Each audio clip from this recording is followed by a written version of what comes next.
Mukhang mas pinalakas ngayon ang Golden State Warriors, maganda ang kanilang simula ngayon sa opening season, ang pagkawala ni Klay Thompson na marami ang nagsasabi na ito na daw ang katapusan ng Warriors na hindi na maging kompetensya sa bawat koponan, ngunit tila baliktad ngayon ang nangyayari. Sa pag-imbento ng Warriors ni Steve Kerr ng mga bagong manlalaro, malaking bagay ang pagkuha nila dito kay Buddy Hield na ginawang pamalit kay Klay Thompson. Well, sa mga laro na ipinapakita ni Buddy Hield ay nagpapahiwatig ito ng magandang senyales. Si Buddy Hield nga ay gumawa ng mainit na simula sa Bay Area.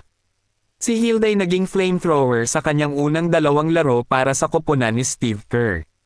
Nag-average siya ng 24.5 points, 4.5 rebounds at 3.5 assists sa kanyang 75% 3-point shooting na galing sa bench ng Warriors. Mukhang naging tanyag ito na pamatay sa kanilang home court kahit nga bagong lipat pa lang ito. Ang veteranong sharpshooter na ito ay patuloy na gumagawa ng matitinding 3-point attempt na malaking tulong para sa Warriors sa panalo nito bawat laban ngayong season.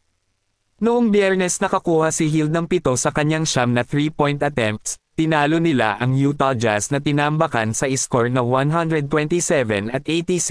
Pagkatapos ng laro nagtakda si Hield ng bagong NBA record para sa karamihan na itinalpak ang pamatay na 3-point shot sa isang koponan sa buong pagbubukas ng dalawang laro. Sa ngayon gumagamit si head coach Steve Kerr ng 12-man rotation kabilang nga dyan ang maaasahan ngayon na si Buddy Hield na pinaniniwalaan na magiging swabe ipares kay Stephen Curry. Habang ang Los Angeles Lakers naman ay hindi rin nagpapatalo sa ngayon, 3 sunod na ang kanilang panalo at sa ngayon wala pa silang record na talo sa pagbubukas ng season. Magandang senyales ito para sa Lakers dahil nga noong nakaraang season ay malayo talaga ang pinagkaiba. Mukhang maganda ngayon ang pamamalakad ng bagong head coach na si JJ Redick, na alam niya kung paano patatakbuhin ang opensa ng Lakers. Habang si Anthony Davis naman ngayon ay maganda ang ipinapakita, sa kanyang 3 laro umiscore ito ng halos hindi bumababa sa 30 points, at isa ngayon sa nagpapatibay sa kanya ang pina-improve na depensa, marunong mag-timing bilang rim protector.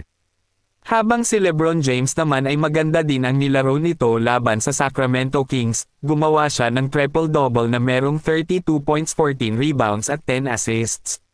Sa kabila ngayon na edad ni LeBron James ay tila hindi hadlang na makasungkit pa ulit ng kampyonato, sa kanyang ginawa mukhang hindi pa rin nawawala sa kanya ang lakas. Hindi naman malayo talaga na makasungkit pa sila ng kampyonato ngayong season, dahil nga sa bagong head coach nila na si JJ Redick na paganda nito ang kanilang rotation, at sa kanilang determinado sa laro at sa kanilang lakas sa bawat laban. Ang 3-0 na record ngayon ng Lakers ay malaking pananaw ito para sa mabuting kumpiyansa sa lahat ng mga Lakers fans, na hindi malayo na makakasungkit pa ulit ng kampyonato kapag magtuloy-tuloy ito.